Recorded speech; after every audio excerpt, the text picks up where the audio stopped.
junio del año 1810, Adoniram Judson conoció a la que sería su esposa, Anne Hasseltine.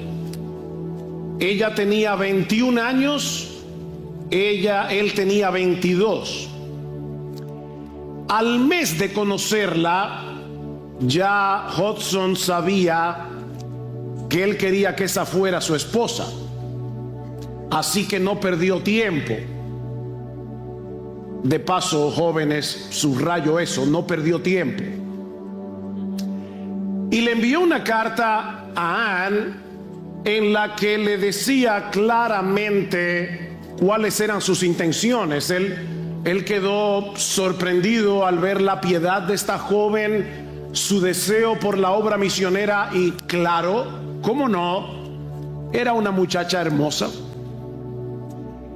Ella, cuando recibe la carta de Hudson Taylor, le escribe para atrás diciendo: bueno, eso tienes tú que preguntárselo a mis padres. Bien por ella. Así que Hudson Taylor de inmediato le envía una carta al papá de Anne. Y yo quiero leerles un párrafo de esa carta. Escuchen esto, padres.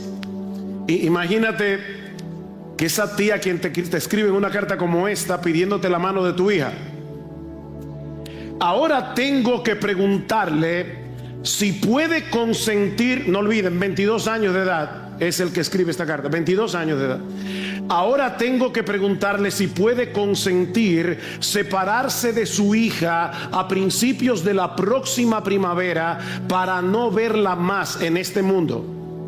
Si puede consentir su partida y su sometimiento a las penurias y sufrimientos de una vida misionera, si puede consentir su exposición a los peligros del océano, a la fatal influencia del clima sureño de la India, a toda clase de necesidad y angustia, a la degradación, el insulto, la persecución y quizás la muerte, aprobará todo eso para la causa de aquel que dejó su hogar celestial para morir por ella y por usted.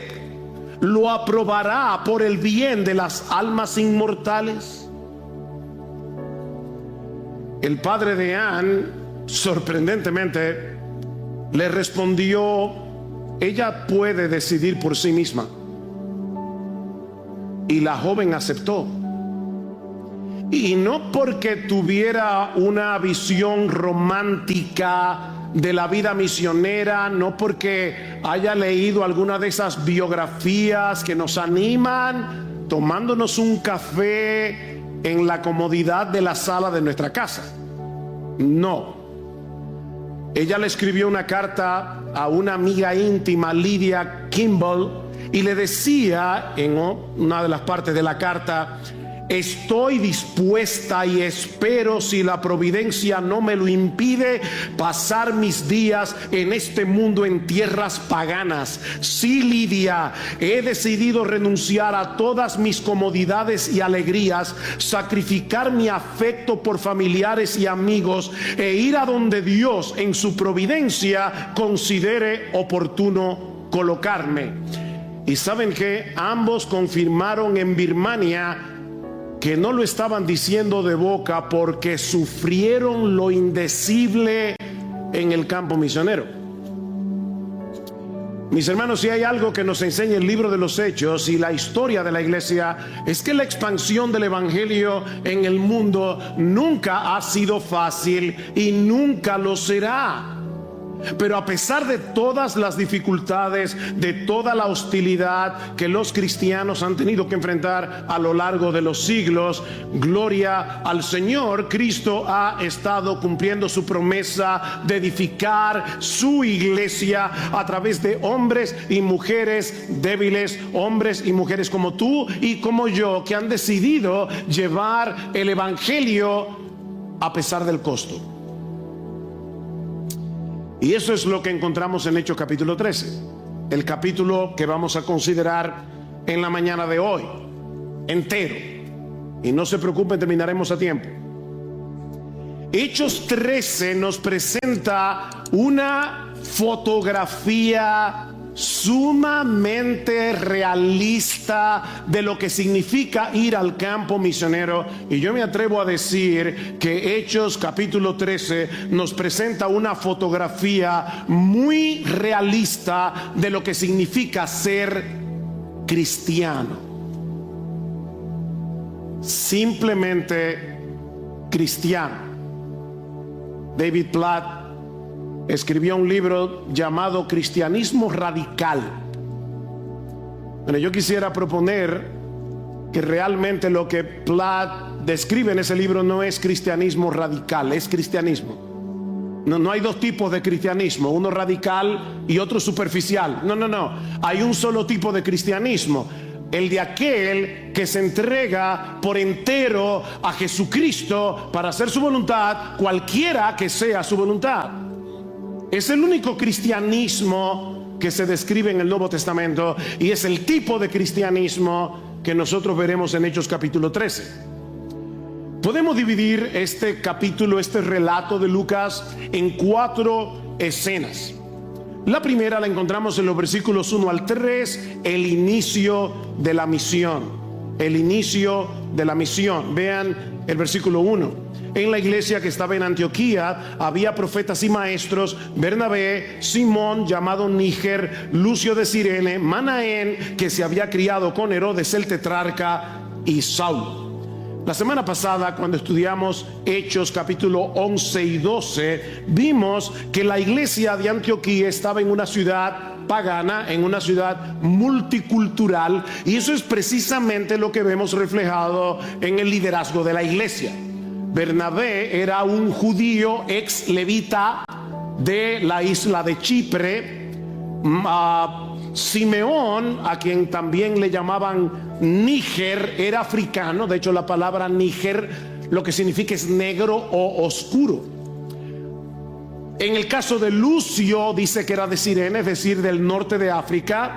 Manaén era alguien que se había criado nada más y nada menos que en la corte real, como hermano adoptivo de Herodes. Increíble cómo un hombre como Herodes puede tener como hermano adoptivo a un individuo que no solamente se convierte al Señor, sino que al mismo tiempo viene a ser uno de los líderes de la iglesia en Antioquía. Y el último de la lista es el más conocido, Saulo de Tarso, antiguo fariseo y perseguidor de la iglesia, educado en Jerusalén. Este grupo tan diverso no solamente reflejaba la diversidad de la membresía, sino que también evidenciaba que los extranjeros no eran marginados en esta iglesia. Obviamente porque habían llegado al liderazgo. Y lo que quiero decir, mis hermanos, es que estos creyentes habían entendido que la justificación por la fe sola nos une a todos en Cristo, con un vínculo más fuerte que nuestro lugar de origen. Y de paso, estudiando este pasaje, me gozaba en lo que está sucediendo en IBCJ en el día de hoy, porque en la membresía de IBCJ obviamente los dominicanos predominamos, pero entre nosotros hay haitianos, colombianos, venezolanos, argentinos, y quiera el Señor, no sé si se me quedó alguien más por ahí, pero quiera el Señor que eso se siga multiplicando todavía más, porque eso fortalece la membresía de una iglesia. Y no solamente eso, mis hermanos, esta variedad es lo que capacitó a la iglesia de Antioquía para ser el primer centro misionero de toda la historia de la iglesia. Ellos entendían perfectamente bien cómo moverse en este complejo mundo multicultural y pagano en el que ellos se encontraban.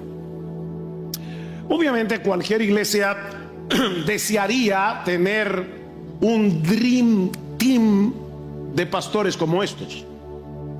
Este era un equipo espectacular, pero no era la voluntad de Dios que todos ellos permanecieran juntitos allí en Antioquía. Versículo 2. Mientras ministraban al Señor y ayunaban, el Espíritu Santo dijo: apartadme a Bernabé y a Saulo para la obra a la que los he llamado. No sabemos cómo fue que el Espíritu Santo reveló su voluntad, pero el mensaje fue muy claro. Ellos tenían que desprenderse de Bernabé y de Saulo y enviarlos al campo misionero. ¿Y qué hizo la iglesia? Enviarlos, versículo 3. Entonces, después de ayunar y orar y haber impuesto las manos sobre ellos, los enviaron. ¿Se dieron cuenta cómo Lucas enfatiza que esta era una iglesia que predicaba la palabra, esta era una iglesia que oraba, era una iglesia que ayunaba? Lo dice en el versículo 2, lo dice en el versículo 3. Ahora, ¿qué produce en una iglesia donde se está predicando la palabra, pero también están orando y están ayunando? ¿Qué produce eso en una iglesia local? Bueno, produce sintonía con Dios. Sintonía con Dios. Hermanos, nosotros llegamos al evangelio con muchas mentiras, con muchas ideas preconcebidas. Bueno, la palabra de Dios predicada fielmente va revelando esa oscuridad, va echando a un lado esas tinieblas y sustituyéndola por la verdad de Dios, y nos va mostrando cuál es la voluntad de Dios. Pero al mismo tiempo, mientras oramos y ayunamos, Dios está obrando en nuestra voluntad para querer hacer la suya.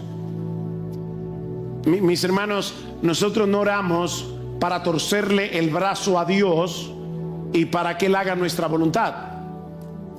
Nosotros oramos en parte para que nuestro corazón pueda estar en sintonía con el corazón de Dios. No se haga mi voluntad, Señor, sino la tuya. De paso, este relato nos enseña que aunque la misión es de Dios, Él opera a través de la iglesia. ¿Se dieron cuenta? ¿Quién fue que envió a Pablo y a Bernabé al campo misionero? El Espíritu Santo. ¿O fue la iglesia de Antioquía? Hermanos, ¿quién envió a Pablo y a Bernabé al campo misionero? ¿Fue Dios o fue la iglesia de Antioquía? Bueno, evidentemente los dos. Es Dios el que envía a través de la iglesia, como vemos claramente en el versículo 3. Entonces, después de ayunar y orar y haber impuesto las manos sobre ellos, los enviaron. Y este rito de imponer las manos era una forma de decir: ustedes son los que van, pero nosotros vamos con ustedes. Vamos con ustedes en ayuno y oración. Vamos con ustedes con los recursos. Vamos con ustedes con palabras de aliento. O sea, Pablo y Bernabé no salieron por cuenta propia. Ellos fueron comisionados por una iglesia local. Y esto nos enseña que esta iglesia había entendido que la tarea de hacer discípulos de todas las naciones no era una responsabilidad de unos cuantos, sino de todo el cuerpo, cada uno según el llamado que Dios le dio. Mi hermano, tú sientes la responsabilidad de hacer discípulos de todas las naciones, porque es nuestra responsabilidad. La gran comisión no fue para un grupito, la gran comisión es para todos. Esa es tu responsabilidad, esa es mi responsabilidad. Cada uno según el llamado que Dios le dio. La mayoría de nosotros conocemos la historia de Guillermo Carey, el padre de las misiones modernas. Llevó a cabo un ministerio sumamente importante en la India por muchos años. Pero ¿cuántos de ustedes, y no les voy a pedir que levanten la mano, pero cuántos de ustedes han oído hablar alguna vez de Polly Carey, la hermana de Guillermo Carey? Estuvo postrada en cama, casi completamente paralizada, por 52 años. Polly Carey estuvo en cama, casi completamente paralizada, por casi 52 años. Y sin embargo, esta mujer jugó un papel crucial en la obra misionera a través de sus oraciones. Carey, su hermano, la mantenía al tanto del avance de la obra a través de sus correspondencias, y ella oraba diariamente por cada una de estas cosas. Ella no pudo viajar, ella no pudo predicar, pero su ministerio de oración tuvo un impacto eterno que solamente Dios conoce. Mis hermanos, en la obra del Señor no todos harán lo mismo, pero todos fuimos llamados a lo mismo. Déjeme repetir eso otra vez. En la obra del Señor no todos vamos a hacer lo mismo, pero todos fuimos llamados a lo mismo, a ser discípulos de todas las naciones, cada cual según los dones, las circunstancias que el Señor le ha dado. Ahora, mis hermanos, piensen en esto por un momento. Apartadme a Bernabé y a Saulo. Imagínense el impacto en la iglesia de Antioquía. Bernabé y Saulo eran líderes clave en esta iglesia, y sin embargo la iglesia los entregó con gozo. Imagínate que tú estás en la iglesia de Antioquía y que Pablo, nada más que Pablo, es uno de tus pastores.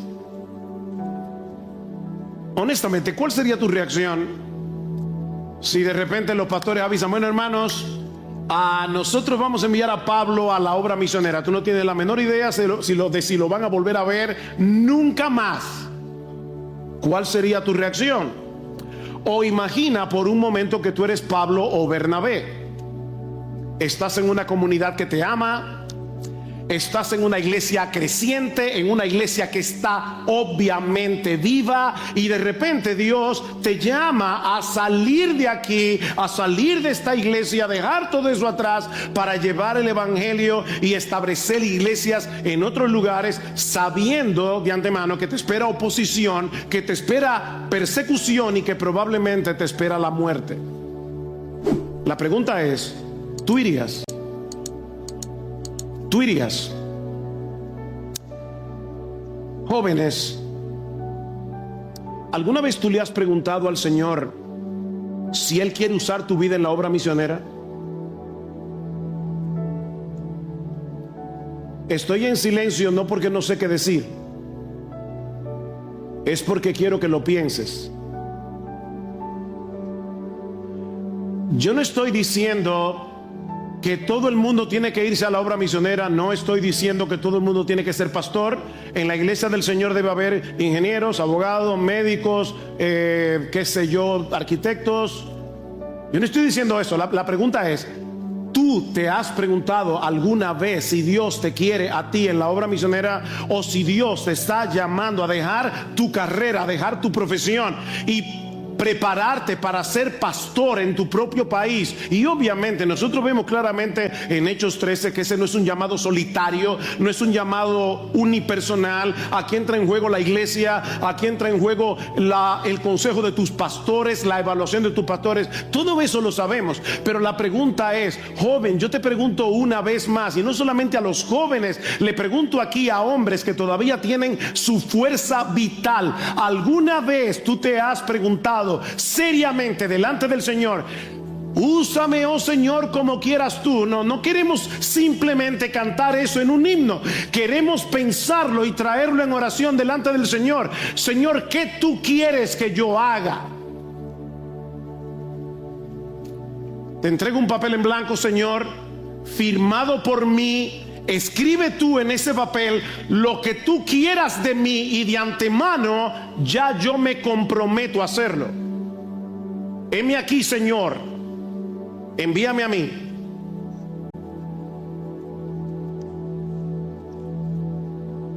¿Qué pasaría si el Señor llamara a uno de tus hijos a la obra misionera o al ministerio pastoral? ¿Lo apoyarías? ¿O qué pasaría si una de tus hijas te dice: papi, yo me quiero casar con un misionero que tiene un llamado muy fuerte y muy claro, confirmado por la iglesia, para irse al Congo? Hermanos, de verdad, yo no quiero que Hechos 13 se convierta en una clase de historia, porque este pasaje no fue incluido en el libro de los Hechos como una mera clase de historia. Es la palabra de Dios. ¿Qué tú harías? Tenemos a nuestros hermanos Jeremías y Manélida en la obra misionera. Ellos necesitan nuestras oraciones. Ellos necesitan nuestros recursos. Ellos necesitan nuestras palabras de aliento, porque ellos no se fueron solos. Ellos fueron enviados por esta iglesia local. Es la obra misionera de IBCJ. Y si tú eres parte de IBCJ, es nuestra obra misionera. Pero la historia continúa, y yo me propongo predicar del capítulo 13 completo. Así que vayamos a la segunda escena del pasaje, la confrontación espiritual de la misión. Ya vimos el inicio de la misión. Veamos ahora en segundo lugar la confrontación espiritual de la misión, versículo 4 al 7. Ellos pues enviados por el Espíritu Santo. Interesante, versículo 3, Antioquía los envió. Versículo 4, el Espíritu Santo los envió. Descendieron a Seleucia y de allí se embarcaron para Chipre. Llegados a Salamina, proclamaban la palabra de Dios en las sinagogas de los judíos. Habían muchos judíos allí. Y tenían también a Juan Marcos de ayudante.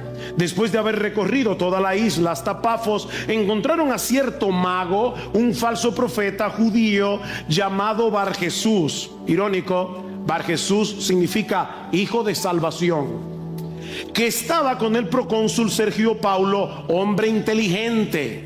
Este hizo venir a Bernabé y a Saulo y deseaba oír la palabra del Señor. Tan pronto fueron enviados por la iglesia, Bernabé y Saulo se embarcan hacia la isla de Chipre. No olviden, mis hermanos, que Bernabé era de Chipre y por lo tanto tenía que conocer mucha gente allí. Aparte de que Chipre es la tercera isla más grande de todo el Mediterráneo, así que era un lugar estratégico, era un lugar importante. En Chipre comienzan a predicar la palabra en diferentes sinagogas hasta llegar a la ciudad de Pafos. Pafos era el centro político de la región. En Pafos se encuentran con dos personajes. Por un lado, Sergio Paulo era procónsul romano de Chipre, y es interesante que Lucas lo describe como un hombre inteligente. ¿Y por qué Lucas subraya ese dato acerca de Sergio Paulo? Bueno, probablemente para decirnos, no era un hombre crédulo, no era un hombre manipulable, era un hombre culto y era un hombre de influencia.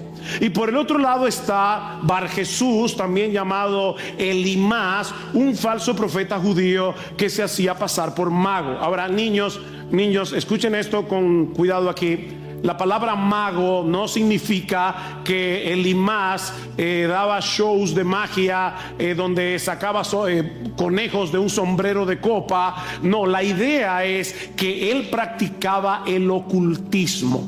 O sea, él trataba de ponerse en contacto con los poderes oscuros de las tinieblas, lo cual es bastante raro, por cierto, porque en Deuteronomio se prohibía tajantemente a los judíos que consultaran con los muertos, que fueran mediums y todo eso. Así que era raro que un judío fuera al mismo tiempo ocultista. Y es obvio que Elimás tenía cierta influencia en el procónsul. Así que tan pronto Sergio Paulo expresa su deseo de escuchar la palabra, Elimás comienza a ponerle resistencia. Versículo 8. Pero Elimás, el mago, pues así se traduce su nombre, se les oponía, tratando de desviar de la fe al procónsul. O sea, viendo que su negocio peligraba, Elimás está dispuesto a hacer lo que sea con tal de impedir que la verdad de Dios llegue al procónsul. Hermanos, esta escena nos recuerda que cuando predicamos el evangelio nos estamos metiendo en un conflicto espiritual. Predicar el evangelio es una guerra, Es una guerra en el campo misionero, es una guerra donde quiera que nosotros vayamos con la palabra de Dios. Estamos atacando la fortaleza del mismo diablo con la palabra de Dios. Así que obviamente este no era el momento para ser políticamente correctos y evitar el conflicto. ¿Qué hizo Pablo? Versículo 9. Entonces Saulo, llamado también Pablo, ojo, es la primera vez en todo el libro de los Hechos donde a Saulo se le llama Pablo, y a partir de ahora ese será el nombre con el que Pablo será conocido, por el hecho de que Pablo era el nombre que sus padres le habían puesto para poder moverse en el mundo grecorromano. Y como las misiones ahora van a los gentiles, ahora ya Saulo va a ser recordado como Pablo, el apóstol a los gentiles. Entonces Saulo, llamado también Pablo, lleno del Espíritu Santo, fijando la mirada en él, dijo: tú, hijo del diablo, que estás lleno de todo engaño y fraude, enemigo de toda justicia, ¿no cesarás de torcer los caminos rectos del Señor? Wow. Sergio Paulo era un hombre inteligente, ya lo vimos. Pero tal parece que hasta la llegada de los misioneros había sido atraído hacia el ocultismo. Y eso es algo que nosotros vemos en el día de hoy. Personas cultas, inteligentes, estudiadas, que sin embargo creen cada tontería. Por supuesto, el ocultismo hoy tiene varios disfraces: nueva era, feng shui, coaching místico para enseñarte a conectarte con el universo. Pero es ocultismo con otro disfraz. Pablo sabía que lo que estaba en juego aquí era la salvación eterna de Sergio Paulo y tal vez la del mismo Elimás, y es por eso que reacciona con tanta firmeza. Hermanos, cuando leemos este texto, no pensemos que Pablo cogió un pique con Elimás, porque esa no es la idea. De hecho, noten lo que dice Lucas: Pablo estaba lleno del Espíritu Santo, así como Elimás estaba lleno de todo engaño y de todo fraude. Era un hijo del diablo tratando de torcer los caminos rectos del Señor. Así que el mismo Espíritu Santo que movió a Pablo y a Bernabé a ir a la obra misionera es el Espíritu Santo el que le está dando a Pablo esta firmeza para defender el Evangelio. Y de inmediato el juicio de Dios cae contra Elimás. Versículo 11. Ahora he aquí, la mano del Señor está sobre ti, te quedarás ciego y no verás el sol por algún tiempo. Al instante niebla y oscuridad cayeron sobre él e iba buscando quien lo guiara de la mano. Este hombre que se oponía a la luz del Evangelio ahora es físicamente incapacitado para ver. Mi amigo, déjame decirte algo: tarde o temprano, todos los que se le oponen a Dios terminarán envueltos en tinieblas. La Biblia le llama al infierno las tinieblas de afuera. No hay forma de ganar la batalla cuando el contendiente es Dios. Pelear contra Dios es embarcarse en una guerra que está perdida de antemano. Elimás quedó ciego, Sergio Paulo se convierte al Señor. Versículo 12. Entonces el procónsul, cuando vio lo que había sucedido, creyó, subrayo esto, maravillado de la doctrina del Señor. O sea, lo que maravilló a Sergio Paulo no fue tanto la ceguera de Elimás, fue la doctrina del Señor. ¿Se dieron cuenta? Maravillado por la doctrina del Señor. En otras palabras, no fue el poder milagroso lo que lo llevó a la fe, sino el poder de la palabra de Dios. El milagro obviamente llamó su atención, pero fue la verdad del Evangelio lo que transformó su corazón. Mis hermanos, la fe genuina no nace del asombro ante el poder de los milagros. La fe genuina nace cuando alguien tiene un encuentro con la verdad. Y eso fue lo que pasó con Sergio Paulo. Así que no dejes de predicar el evangelio aunque encuentres resistencia en el camino. Y óyeme, encontrarás resistencia en el camino. Esta es una guerra espiritual. Pero ¿sabes qué, mi hermano, mi hermana? El evangelio hoy sigue siendo poder de Dios para salvación. Eso no ha cambiado. Lo que nos lleva a la tercera escena de nuestro relato. Ya hemos visto el inicio de la misión, ya vimos el conflicto espiritual de la misión. Veamos ahora la proclamación central de la misión. Hechos 13:13. Pablo y sus compañeros zarparon de Pafos, y llegaron a Perge de Panfilia, pero Juan, apartándose de ellos, regresó a Jerusalén. Mis hermanos, nosotros no sabemos por qué Juan Marcos se apartó de ellos. Han habido muchísimas especulaciones. Yo no tengo mucho tiempo en esta mañana para entrar en todo esto. Solo quiero señalar dos cosas. Una, que esta deserción de Juan Marcos iba a causar un conflicto más adelante en la relación entre Pablo y Bernabé. Pero en segundo lugar, que Dios es un Dios de segundas oportunidades. Porque este Juan Marcos, que desertó la obra misionera, que causó ese problema entre Pablo y Bernabé, es el mismo que escribió el Evangelio de Marcos. Y es el mismo del que Pablo dirá más adelante: Marcos me es útil para el ministerio. Así que, mis hermanos, a veces nos estrellamos contra una pared, pero Dios es un Dios de segundas oportunidades. Ahora sigamos adelante. Versículo 14. Mas ellos, saliendo de Perge, llegaron a Antioquía de Pisidia. Por favor, deténganse ahí un momentito. En el mundo greco-romano había 16 Antioquías, 16 ciudades. Por eso es que hay que distinguir Antioquía de Siria, Antioquía de Pisidia, porque si no nos perdemos.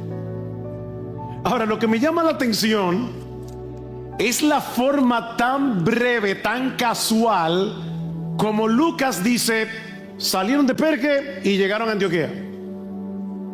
Ok, déjeme meter en el texto algunos detalles. Perge estaba a 160 kilómetros de Antioquía. O sea, es como que Pablo y Bernabé salieron a pie de la capital y llegaron a Puerto Plata. ¿Ya tienen una idea? Por caminos muy difíciles, llenos de ladrones, y para colmo cuesta arriba, porque Antioquía de Pisidia se encuentra a 1000 metros sobre el nivel del mar. Y Lucas dice tan simplemente: ellos salieron de Perge y llegaron a Antioquía. Estos hombres estaban dispuestos a lo que sea con tal de predicar la palabra del Señor. Mis hermanos, si el evangelio es lo que tú y yo decimos que es, el mensaje de salvación que puede hacer la diferencia entre el cielo y el infierno, entonces vale la pena predicarlo. No importa lo que cueste, vale la pena predicarlo. Versículo 14b. Y en el día de reposo entraron a la sinagoga y se sentaron después de la lectura de la ley. Los profetas, los oficiales de la sinagoga les mandaron a decir: hermanos, si tenéis alguna palabra de exhortación para el pueblo, hablad. Eso era muy típico en la sinagoga en ese tiempo. Pablo se levantó y, haciendo seña con las manos, dijo: hombres de Israel, y vosotros que teméis a Dios, escuchad. El sermón que Pablo predica a continuación ocupa gran parte del capítulo 13. Ya ustedes escucharon la lectura de la palabra al inicio del servicio. Y es muy similar al de Esteban en Hechos capítulo 7, solo que Pablo está enfatizando cosas diferentes. Obviamente no podemos ver este sermón con todos los detalles, pero sí debemos destacar dos cosas de este sermón. Dos cosas solamente. En primer lugar, la centralidad de Dios en todo el sermón. Si leen el mensaje, léanme en sus casas tranquilamente, se van a dar cuenta que Pablo menciona 16 veces a Dios en este sermón. 16 veces. Él es el sujeto de casi todos los verbos que aparecen en este sermón, explícita o implícitamente. ¿Y eso qué quiere decir? Bueno, que Pablo está insistiendo en el hecho de que Dios es el actor central de la historia de la redención. Dios es el protagonista. Lo segundo es la forma como Pablo conecta la historia de Israel con la persona y la obra de Jesús. Mira, mi hermano, si tú quieres entender cada vez mejor el Antiguo Testamento, estudia cuidadosamente los sermones del libro de los Hechos y te vas a dar cuenta que todo el Antiguo Testamento nos apunta hacia Cristo. Pablo nos va llevando a través de las promesas, de los pactos, del éxodo, del reino de David, para mostrar que toda la escritura converge en la persona de Jesús. Eso fue lo que Cristo le dijo a los discípulos de Maús. ¿Recuerdan? Oh insensatos y tardos de corazón para creer todo lo que los profetas han dicho. No era necesario que el Cristo padeciera estas cosas y que luego entrara en su gloria. Y dice que comenzando desde Moisés y siguiendo por todas las escrituras, les mostraba lo que la Biblia decía de él en todas partes. Cristo es el centro del Antiguo Testamento y del Nuevo Testamento. Él es el cumplimiento de las promesas hechas en el Antiguo Testamento. Vean el versículo 27. Pues lo que habitan en Jerusalén y sus gobernantes, sin reconocerle a él ni las palabras de los profetas que se leen todos los días de reposo, cumplieron estas escrituras condenándole. Dios es soberano. Ellos, sin saberlo, odiando y rechazando al Mesías, cumplieron las escrituras. Pero no se queda allí. Pablo dice, pero Dios los resucitó de los muertos, confirmando así su identidad como el Mesías prometido. Versículo 30. Y por muchos días, pero Dios le levantó de entre los muertos y por muchos días se apareció a los que habían subido con él de Galilea a Jerusalén, los cuales ahora son sus testigos ante el pueblo. En 1 Corintios 15, Pablo dice que Cristo se apareció a más de 500 hermanos a la vez. Mis hermanos, Cristo resucitó, no hay duda de eso. Y nosotros os anunciamos la buena nueva de que la promesa hecha a los padres, Dios la ha cumplido a nuestros hijos al resucitar a Jesús, como también está escrito en el Salmo 2. Y a partir de ahora Pablo va a estar citando varios textos del Antiguo Testamento: el Salmo 2, Isaías 55:3, el Salmo 16, versículo 10 y 11, para llegar al clímax de su sermón, versículo 38.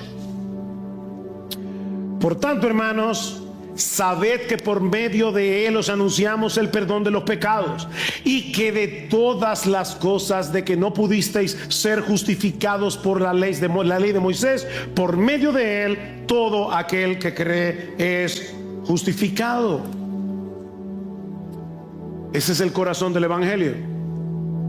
Tú y yo necesitamos una justicia que no se alcanza por el esfuerzo humano, sino por la gracia de Dios en Cristo. Una justicia que no es obrada por nuestra obediencia a los mandamientos. La ley nos convence de pecado, pero la ley no salva a nadie. La salvación se recibe como un regalo de gracia de parte de Dios, por medio de la fe. Pero Pablo no termina allí. Si bien es cierto que el evangelio es una buena noticia, rechazarlo es la peor desgracia que puede tener un hombre. Dice el versículo 40: tened pues cuidado de que no venga sobre vosotros aquello de que se habla en los profetas. Y ahora va a citar Habacuc 1:5: mirad, burladores, maravillaos y pereced, porque yo hago una obra en vuestros días, una obra que nunca creeríais, aunque alguno os la describiera. En otras palabras, Pablo está diciendo: no piense que ustedes pueden rechazar el evangelio sin consecuencias.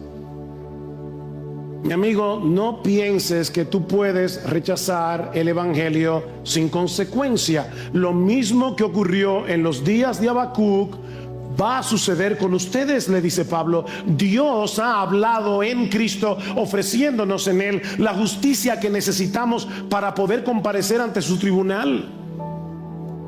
Ignorar lo que Dios ha dicho y ha hecho en Cristo no es neutralidad, es rebelión.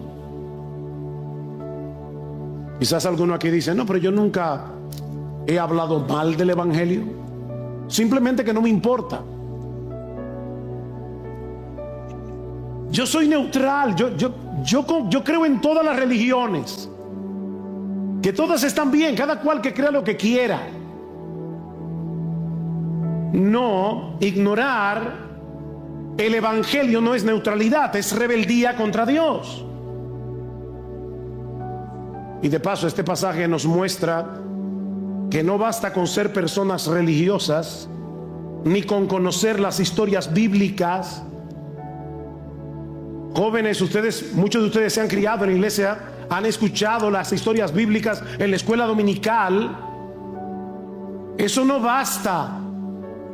Estos judíos eran religiosos, estos judíos conocían las escrituras del Antiguo Testamento mejor que muchos cristianos evangélicos en el día de hoy. La pregunta es si hemos abrazado personalmente a Cristo como nuestra única esperanza por medio de la fe. Esa es la pregunta. Mira, joven, niños que están aquí, ¿es posible estar expuestos a las escrituras semana tras semana y sin embargo rechazar su mensaje central? Que Cristo ha venido, Cristo murió, Cristo resucitó, está sentado a la diestra de Dios y ahora llama a todos sin distinción a arrepentirse y creer. ¿Cómo reaccionaron ellos a la predicación de Pablo? Bueno, algunos se convirtieron al Señor. Versículo 42. Al salir Pablo y Bernabé, la gente les rogaba que el siguiente día de reposo les hablaran de estas cosas. Y terminada la reunión de la sinagoga, muchos de los judíos y de los prosélitos temerosos de Dios siguieron a Pablo y a Bernabé, quienes hablándoles les instaban a perseverar en la gracia de Dios. Pero otros se llenaron de envidia y reaccionaron con más hostilidad. Y eso nos lleva a la última escena, muy brevemente, que encontramos en este relato: la creciente resistencia a la misión. La creciente resistencia a la misión. Versículo 44. El siguiente día de reposo, casi toda la ciudad se reunió para oír la palabra del Señor. Pero cuando los judíos vieron la muchedumbre, se llenaron de celo y blasfemando contradecían lo que Pablo decía. ¿Oyeron eso? Contradecir el Evangelio es una blasfemia, es blasfemar contra Dios. Entonces Pablo y Bernabé hablaron con valor y dijeron: era necesario que la palabra de Dios os fuera predicada primeramente a vosotros los judíos, mas ya que la rechazáis y no os juzgáis dignos de la vida eterna, he aquí nos volvemos a los gentiles. La historia de las misiones acaba de dar un giro determinante en ese versículo. Aunque Pablo y Bernabé habían comenzado predicando el Evangelio en las sinagogas, cuando los líderes judíos rechazan el Evangelio, ellos se vuelven hacia los gentiles. Y a partir de ahora, el movimiento misionero iba a ser universal. Versículo 47. Porque así nos lo ha mandado el Señor. Te he puesto como luz para los gentiles, a fin de que llevéis la salvación hasta los confines de la tierra. Pablo está diciendo: el hecho de que la misión ahora sea universal no es un accidente, no fue provocado simplemente por el rechazo de los judíos. Es que Dios desde el principio le había prometido a Abraham que la promesa dada a Abraham y a su descendencia era para todos aquellos que creían en el descendiente de Abraham llamado Jesús. No importa de qué nación venga, benditas serán en ti todas las familias de la tierra. Así que a partir de este momento tan crucial, la misión ya no se va a concentrar en el pueblo judío, como punto de partida, sino en todos los pueblos de la tierra. ¿Y saben qué? En ese versículo está la razón de por qué hace más de un siglo el evangelio llegó a la República Dominicana. En ese versículo, la iglesia del primer siglo entendió a partir de ese momento que el evangelio era universal. Si no, tú y yo no estaríamos aquí. Ese plan que Dios tiene con todas las familias de la tierra no puede fracasar. ¿Sabes por qué? Porque no depende de los hombres, depende de Dios. Versículo 48. Oyendo esto, los gentiles se regocijaban y glorificaban la palabra del Señor, y creyeron cuantos estaban ordenados o destinados a la vida eterna. ¡Wow! ¡Qué declaración teológica más profunda! Lucas está enfatizando la soberanía de Dios en la salvación en términos muy claros. La salvación es del Señor. Ahora, mis hermanos, Lucas no introduce esto aquí para discutir, como ocurre lamentablemente en el día de hoy en muchas iglesias evangélicas, si la salvación está en las manos del hombre o si la salvación está en las manos de Dios. Ese conflicto no existía en la iglesia primitiva. O sea, Lucas no nos está dando aquí un versículo para apoyar las doctrinas de la gracia. Eso estaba claro en la mente de las iglesias del primer siglo. Ese no es el punto aquí. Esta declaración no se encuentra en este lugar para generar controversias, sino para mostrar que a pesar del rechazo humano, la gracia de Dios sigue triunfando. Mira, mi hermano, predica la palabra. Cuando tú salgas allá afuera, asume que toda la gente con la que tú te encuentras fue predestinada para salvación, fue elegida para salvación. Nosotros no sabemos quién está elegido y quién no. Lo que sí sabemos es que los elegidos se van a salvar por medio de la predicación del evangelio, porque el Dios que eligió a los hombres y mujeres para salvarse, escogió el medio para salvarlos. Y ese medio es la predicación del evangelio. 2 Timoteo 2:10. Yo todo lo soporto por amor a los escogidos. Todo lo soporto por amor a los escogidos, para que ellos obtengan también la salvación que es en Cristo Jesús, con gloria eterna. Así que predica con confianza. Algunos te van a rechazar, algunos te van a odiar, pero los elegidos del Señor se van a salvar.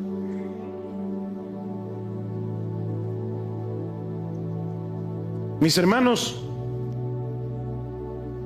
la misión avanza porque Dios sigue llamando eficazmente a los suyos. Versículo 49. Y la palabra del Señor se difundía por toda la región, pero los judíos instigaron a las mujeres piadosas y distinguidas. Óigame, mujeres piadosas, piadosas según el patrón judío, y distinguidas, y a los hombres más prominentes de la ciudad, y provocaron una persecución contra Pablo y Bernabé y los expulsaron de su comarca. ¿Qué hicieron ellos? Entonces estos sacudieron el polvo de sus pies contra ellos y se fueron a Iconio. ¿Qué significa esto de sacudir el polvo de los pies? Bueno, algunos judíos, cuando venían del extranjero y penetraban en Israel, en suelo sagrado, se limpiaban el polvo de los pies para no contaminar la tierra de Israel. Así que esta acción de Pablo y Bernabé también es profundamente teológica, porque lo que Pablo y Bernabé les está diciendo a estos judíos es: ustedes son más paganos que los paganos que los rodean. Y como ustedes han decidido rechazar el evangelio, Dios ha decidido que ustedes ya no son más el pueblo verdadero de Dios. Esto es serio. Y todavía hay algunos cristianos evangélicos que van a Israel creyendo que están pisando tierra santa y que sus oraciones llegan ahí más rápido al cielo.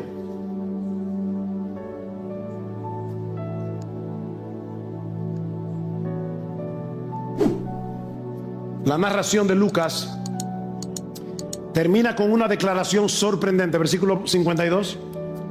Y los discípulos estaban continuamente llenos de gozo y del Espíritu Santo.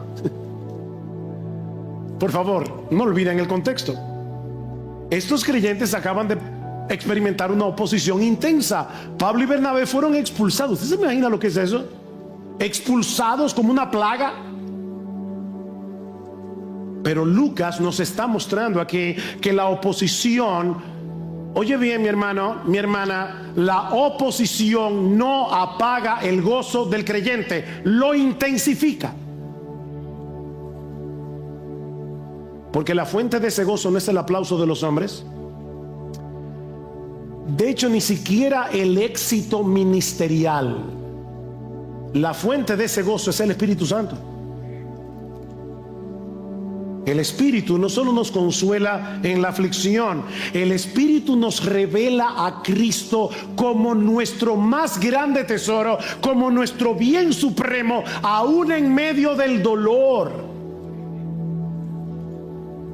Ese es el secreto del gozo cristiano. Cuando Cristo es nuestro supremo gozo, no hay circunstancia que pueda robarnos el gozo que el Espíritu Santo produce en nosotros al mostrarnos a Jesús en el Evangelio. No hay forma de apagar ese gozo.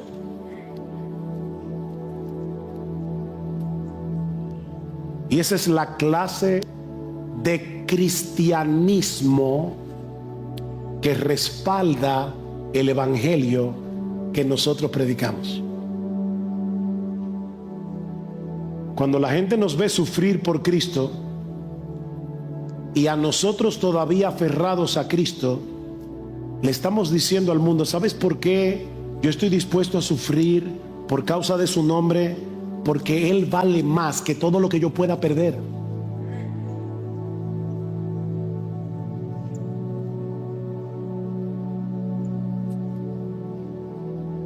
Pablo y Bernabé no eran supercreyentes.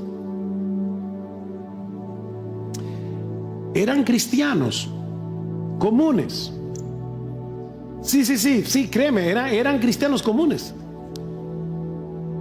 Enviados por el Espíritu y sostenidos por la gracia. Ese es el título de mi sermón.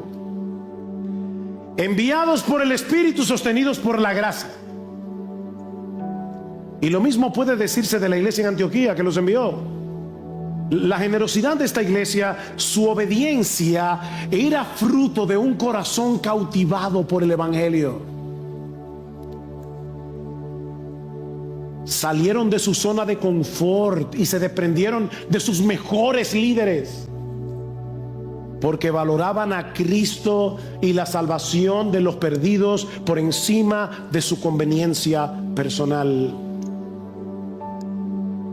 Oh, hermanos, cuidado, porque sin darnos cuenta siquiera, la comodidad de vida en la que vivimos, esa es una vida muy cómoda. Algunos dirán: pastor, usted no conoce cómo es mi vida. No, yo me refiero al mundo en el que nos ha tocado vivir. Yo me acuerdo cuando antes uno tomaba una fotografía, había que tener cuidado para sacar el rollo y que no se velara, llevarlo a un sitio que velaran el rollo para entonces tú ver la foto. Ahora tú lo tomas con un celular que cabe en el bolsillo y en un segundo se lo puedes enviar a todos tus amigos y postearlo en Instagram. Vivimos en una vida cómoda relativamente. Cuidado, porque sin darnos cuenta siquiera podemos estar desarrollando una resistencia sutil a cualquier cosa que implique renuncia, riesgo o incomodidad. Si decimos estar dispuestos a servir al Señor, llévanos, oh Señor, a donde quieras tú, siempre que no interrumpa nuestra rutina o nos cause inconveniencias. Recuerdo, me vino a la mente la carta que un novio le escribió a su novia hace muchos años y le decía: mi amor, esta noche voy a verte.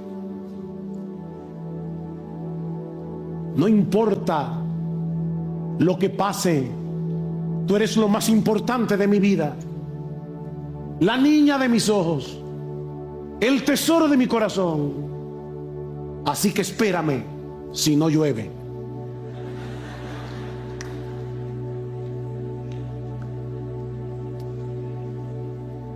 Créanme que mi intención no fue hacer un chiste, fue hacer un punto.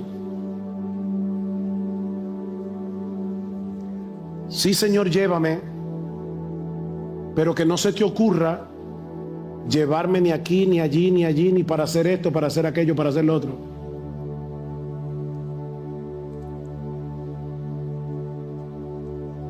Creyente en Cristo, ¿qué lugar tiene el Evangelio, el avance del Evangelio en tus prioridades? ¿Dónde entra la misión en tu agenda, en tus planes, en tus oraciones, en tus recursos?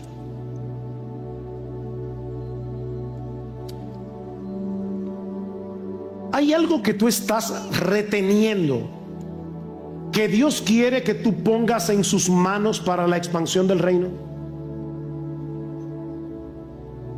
Por favor, piénsalo. ¿Cuáles son esas zonas de comodidad que te están impidiendo responder con libertad al llamado del Señor? Yo le decía hace un rato, este relato en Hechos 13 no es una mera clase de historia. El Espíritu Santo sigue enviando, la gracia de Dios sigue sosteniendo lo mismo que hace 2000 años.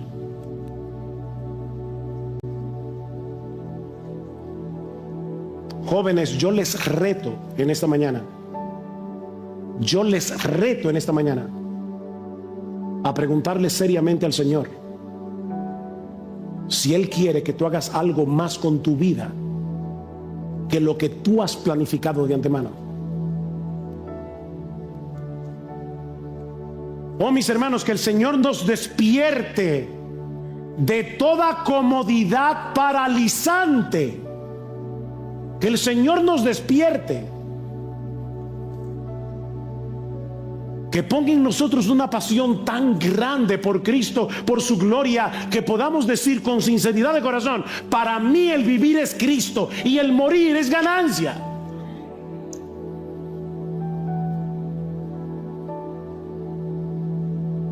No hay gozo más grande ni propósito más trascendente que vivir para Cristo y para hacer avanzar el evangelio de su gloria, desde donde estamos y hasta lo último de la tierra. Termino con esta estrofa de un himno que cantábamos al inicio de nuestra iglesia.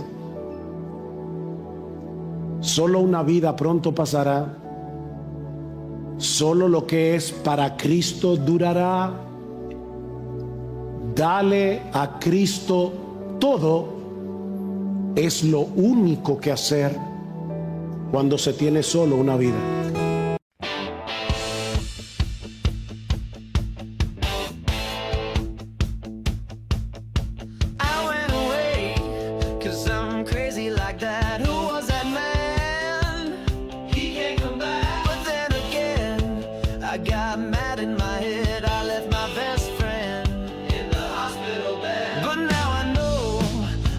Nothing to lose, and you can tell I got the dirt on my shoes, and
no